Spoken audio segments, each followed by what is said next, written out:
প্রতিষ্ঠাতা এই হবিবপুর গ্রাম, যার নামে এখন বিশ্ব প্রসিদ্ধ, সেই হবিবপুর মাটির কন্যা সন্তান, হবিবপুর মাটির দেব সন্তান, হবিবপুর মাটির প্রকৃত কৃতি সন্তান, যিনি বিশিষ্ট গুরু আমাদের গুরুদেব পরমহংস স্বামী হরিধরানন্দ গিরি মহারাজের জন্মস্থান। ওই জন্মস্থানে গুরুদেবের পুণ্য মন্দিরে জ্ঞানপ্রভা মিশন আনুকূল্যে গুরুদেবের জন্মতিথি পালন। এই উৎসবে যারা উপস্থিত আছে সবাইকে আমার শ্রদ্ধা, ভক্তি এবং মঙ্গল কামনা। ভারতবর্ষ তখন পরাধীন, ইংরেজ শাসনে, কেবল তাও নয়, তাদের চক্রান্তে বঙ্গপ্রদেশ দুই খণ্ডে, পূর্ববঙ্গ, পশ্চিমবঙ্গ। সমাজে রাজনৈতিক উষ্ণতা, তার সঙ্গে সাম্প্রদায়িক তিক্ততা, এই সময় এইরকম সময় গুরুদেবের আবির্ভাব হয় 1907 27 মই, মে মাসে বৈশাখ পূর্ণিমা। গুরুদেবের পিতা ঠাকুর শ্রী হরিপদ ভট্টাচার্য, মাতা ঠাকুরানী নবীন কালী দেবী অবলম্বন করে এই দেব শিশুর জন্ম হয়। ভাই বোন মিশে 11 জন। গুরুদেবের দশম সন্তান এবং গুরুদেবের পরে অনেক বছর পরে ছোট্ট বোন। 11 জন ভাই বোন নিয়ে এই পরিবার ব্রাহ্মণ পরিবার, কুলীন ব্রাহ্মণ পরিবার, এবং এই পরিবারের সব ভাইরা অত্যন্ত উচ্চ শিক্ষিত এবং গুরুদেবও তাই। গুরুদেবের 5 ভাই মধ্যে 2 ভাই ছিলেন ডাক্তার, 2 ভাই উকিল, আর গুরুদেবের ছিলেন টেক্সটাইল ইঞ্জিনিয়ার।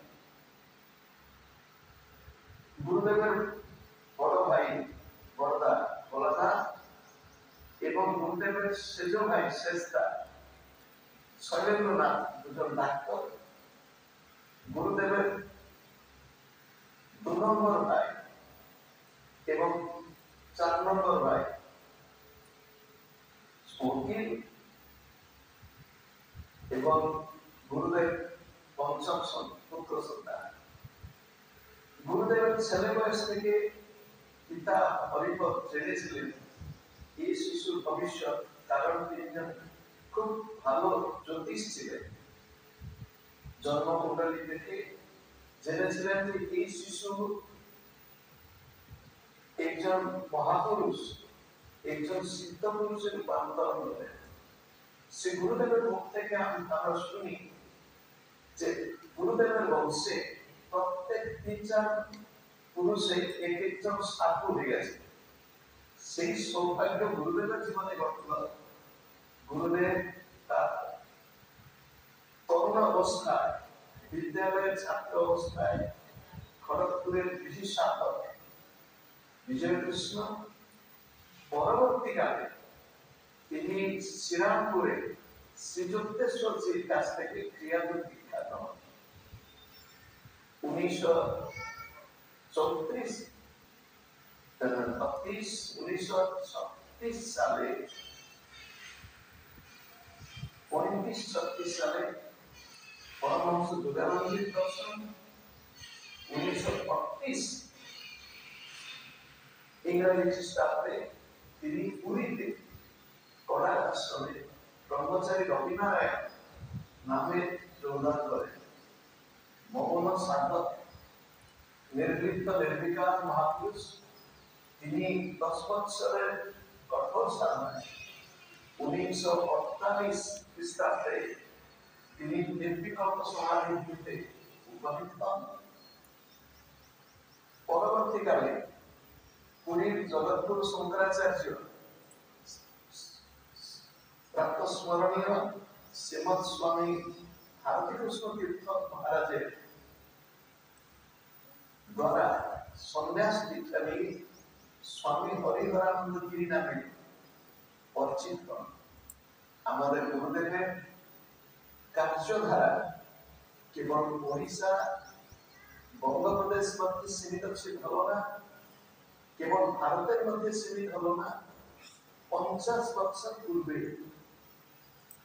1974 সালে তিনি ভারত ভূমি থেকে বিশ্বে ক্রিয়াযোগের বার্তা প্রচার করার জন্য তিনি ইউরোপ, পরবর্তীকালে আমেরিকা, দক্ষিণ আমেরিকা আদি বিভিন্ন দেশে ক্রিয়াযোগের বার্তা প্রচার করেন। গুরুদেব কেবল একজন সিদ্ধযোগী মহাপুরুষ ছিলেন তার নয়, একজন দরদি মানুষ।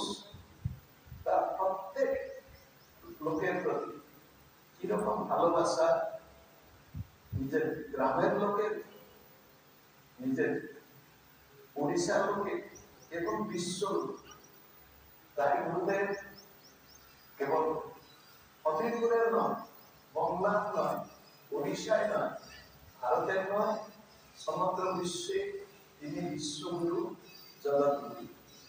গুরুদেবের শিক্ষা হলো নিজের মধ্যে ভগবানকে ভালোবাসা এবং সেই ভালোবাসা বিকাশ করে বিশ্বপ্রেম, বিশ্ব মানবতার বিকাশ। গুরুদেবের শিক্ষা হলো দেবরূপী মন্দিরের মধ্যে দেবতার উপাসনা করা। গুরুদেবের শিক্ষা হলো প্রতি শ্বাসে শ্বাসে নিজের প্রাণপ্রিয় ইষ্টদেবের স্মরণ করে নিজের জীবনের সমস্ত দুর্বলতাকে বিনাশ করে সদ্গুণের বিকাশ করে তিনি নিজের জীবনকে উন্নতার পথে এগিয়ে নেওয়া। আজকে পরম পূজ্য শ্রী গুরুদেবের পবিত্র জন্মদিবস। এর মধ্যে 117 বছর পূর্ণ হয়ে গেছে, 118 বছর শুরু হচ্ছে আজ থেকে। তিনি ওনার বাণী এখনো প্রতিদিন বিশ্বের বিভিন্ন কোণে অনুকোণে বিস্তারিত হতে লাগছে। কোথায় অস্ট্রেলিয়া, কোথায় জাপান, কোথায় দক্ষিণ আমেরিকার দেশ, ইউরোপ, আফ্রিকা, বিভিন্ন মহাদেশে ওর বাণীর প্রচার চলেছে। ওনার লেখা, ওনার উপদেশ, ওনার কৃতি শিষ্যবর্গেরা, ওই পথে পথিক সাধকেরা, গৃহী হোক, সন্ন্যাসী হোক, সবাই মিলে ঝুলে গুরুদেবের কাজ করে চলেছেন। সেই গুরুদেবকে আজকে আমি প্রণাম জানাচ্ছি। বিশ্ব করেছে পূজা, তবু আমার মনে হয় আমি না করে পূজা তখন নাই হয়। আমি গুরুদেবের পূজার জন্য আমার অত্যন্ত আনন্দ। অনেক বছর পরে, এই কয়েক বছর ধরে গুরুদেবের আদর্শে অনুপ্রাণিতা মায়েরা জ্ঞানপ্রভা মিশনের মাতৃসাধিকা করে শুরু করলেন গুরুদেবের জন্ম উৎসব। এবং সেই জন্ম উৎসব পালনের বীজানুকূল হয় হবিবপুরে গুরুদেবের শ্রী জন্মভূমি মন্দিরের প্রাণ প্রতিষ্ঠা। গুরুদেবের জন্মস্থানে গুরুদেবের আবির্ভাবের উৎসব, গুরুদেবের জন্মস্থানে গুরুদেবের বংশধরদের উপস্থিতিতে গুরুদেবের জন্ম উৎসব, গুরুদেবের জন্মস্থানে গুরুদেবের গ্রামবাসীকে নিয়ে ওইখানে জন্ম উৎসব। আমি যদিও আমেরিকাতে গুরুদেবের নিজের হাতে গড়া শেষ আশ্রম আমি শহরে ফুল ফলে পরিপূর্ণ গুরুদেব যে আশ্রমটি ছিল বসন্তের আশ্রম বলতে, সেই আশ্রমে গুরুদেবের নিজের স্বয়ং পক্ষে বসে আপনাদের কাছে এই বাণী পুষ্প অর্পণ করছি। ওই মায়েরা যে এইরকম কাজ করছেন, সেই কাজে গুরুদেবের আশীষ এবং আপনাদের সবাই সহযোগ। আপনারা খুব ভালো করে ধ্যান করুন, ঘরে বসে ধ্যান করবেন। আপনি ঘরে আপনি বসে দেখবে আত্মারাম আত্মারাম, নিজের ঘরে বসে সাধনা করা। ক্রিয়াযোগ হলো গৃহীদের সাধনা। ক্রিয়াযোগের গুরু পরম্পরায় অনেক গৃহী, গুরুদেবের পিতা ঠাকুর মা ঠাকুরের মাতা ঠাকুরের দুজনেই ক্রিয়াবান। আর শুনে খুব আনন্দ লাগে, আশ্চর্য লাগে। সন্তান মা বাবাদের গুরু হন। যে বাবা উপনয়ন সংস্কার সময় রবীন্দ্রনাথকে গায়ত্রী মন্ত্র এবং মূলমন্ত্র দীক্ষা দিচ্ছিলেন, সেই সন্তান পরবর্তীকালে নিজের পিতা নিজের মাতা ঠাকুরানীকে ক্রিয়াযোগে দীক্ষা প্রদান করে।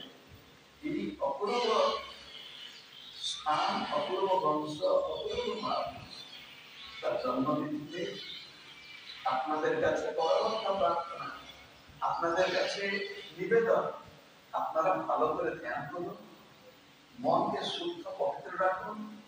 রোজ ধ্যানের সঙ্গে একটু একটু গীতা পাঠ করুন, গীতা অভ্যাস করুন এবং নিজের পরিবারে একটু শান্তি মন্দির অর্থাৎ পরিবারের শান্তি আসুন।